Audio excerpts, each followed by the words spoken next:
ایمانداری کی عمدہ مثال۔ سول ایویشن کے عملے نے خاتون مسافر کو اس کا قیمتی سامان واپس کر دیا۔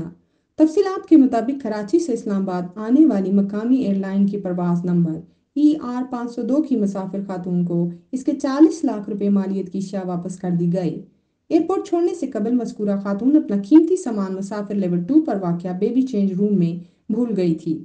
دوران ڈیوٹی سول ایویشن کی خاتون سینیٹری ٹینڈر محترمہ صوبیہ آصف نے بیگ ملنے پر بیگ ٹرمینل مینیجر ارائیول کے حوالے کیا۔ ٹرمینل مینیجر نے مذکورہ بیگ کو CAA last and found section office میں جمع کرایا۔ ترجمان سول ایویشن کے مطابق بیگ میں 110 برطانوی پاؤنڈ، 22,830 روپے، سونا 10 تولہ، 2 موبائل اور لیڈی سوئس واچ پائی گئی۔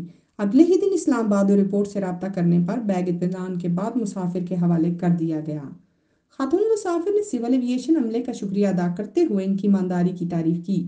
یاد رہے کہ ایئرپورٹ پر مسافروں کے اپنا سامان بھول جانے اور سول ایویشن کے عملے کی جانب سے انہیں ملنے والے سامان واپس لوٹانے کے واقعات اکثر رونما ہوتے رہتے ہیں۔